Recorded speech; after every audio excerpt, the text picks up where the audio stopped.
Hey guys, Fleet 22 here, back again after a pretty extended hiatus with another piece of crap.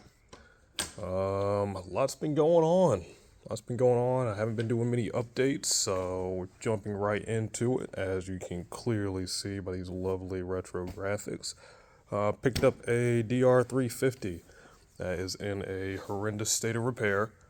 You know, freaking Muppets get a hold of vehicles and decide to rip the wiring harness apart as a first procedure of diagnosis. So yeah, this thing is a complete piece of junk, just as I like to get them. It didn't come with little headlights, so I had to figure out something with that. But overall, everything has been going pretty terrible. I've been doing a lot of trading as far as the vehicles go. I've been in the shop all morning cleaning it up, as you can clearly not see. It's an absolute mess in here. So, just been trying to make room so, we can get these vehicles and actually, have a place to work on them, because this shop is like 4 bike rebuilds and 2 car rebuilds dirty. And if you know anything about that, that means this place is an absolute mess. At least in my case. Maybe you guys are more organized than me. Of course, you guys are more organized than me. But yeah, didn't want this bike. Plan for this bike is to get it running and see if it will run. Clearly, the CDI wiring has been absolutely butchered. So get to go through the entire wiring harness. I looked for a wiring harness on eBay, and prices really aren't worth just jumping directly into one. So I'll see if I can wire it up. If things look like they're going terrible and things just, won't start, then, jeez. Then yeah, sure, I'll bite the bullet and I might get a wiring harness for it. It's missing a couple of plastic shrouds, obviously no batteries in it. It seemed like it turned over. This is the non-kickstart version. What is this thing, like 94, 96? I think 96, let's see. This is a, 96. Into 96, so it might be bleeding into 97. Needless to say, this is when they started doing the no kickstart crap and electric start only. So I haven't been able to turn it over yet, but just putting it in gear and pushing it, it sounds like the engine's free.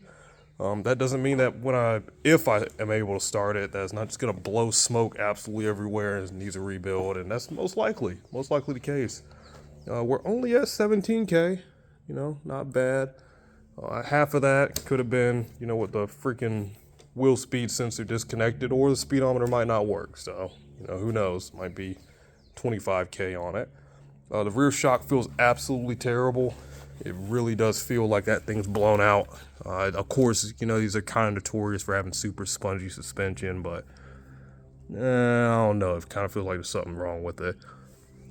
But outside of that, everything looks fairly stock on it. Fairly disgusting, super rusty, super crappy, but nothing looks really abused outside of neglect. So, the inside of the tank actually looked pretty good. It didn't look like there was a ton of rust in there. So it looked like this thing just been sitting. And I think, let's see, can't quite read that, but it says York right there. So maybe this was a New York bike.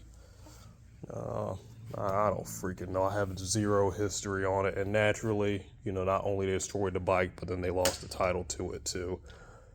So this bike was actually a throw-in for another deal I was doing that I didn't even tell you guys about, because again, I just been so busy. Might as well tell you now. I did trade the Hayabusa, which there's no videos even on the channel of that. Jeez, I had a Hayabusa and I traded it. Traded it for 2 Harleys, which one of those Harleys will be featured in his own video soon enough. And I traded one of those Harleys, or I traded the other Harley for 2 dirt bikes, which the other dirt bike will be in its own video soon enough. But yeah, this is just kind of more so of an update type deal. I'm going to be going through it. You see I got the plug wire off. I'm going to clean all that crap off before I pull the plug out of it. Throw some oil in the cylinder, do my wiring, etc. Just pretty much the preemptive, I bought a piece of crap bike type deal. You know the drill.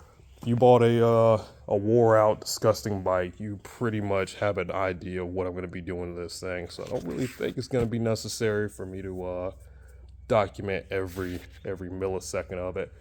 We just pretty much go for the highlights. Let's see, didn't have any oil in it when I first got it, which was extremely concerning.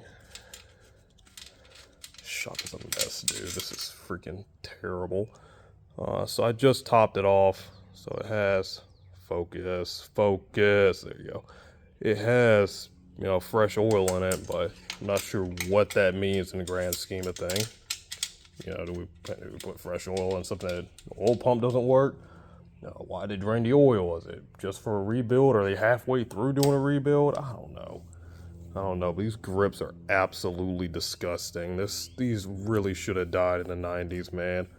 It really does look like this bike just came out of a time capsule. Well, not in the, you know, non-rusty museum type sense. It looks like a vehicle of its time. The graphics, the grips, still has the spring, the non-inverted fork spring cover, springy thingies. Like it's a bike of its time. Someone literally just rode this thing. So let's see if we can get it to a state where we can just ride it. But again, I'm not sure how long this video is going to be, so I'm going to go ahead and get to work, and I'll catch you guys in a bit.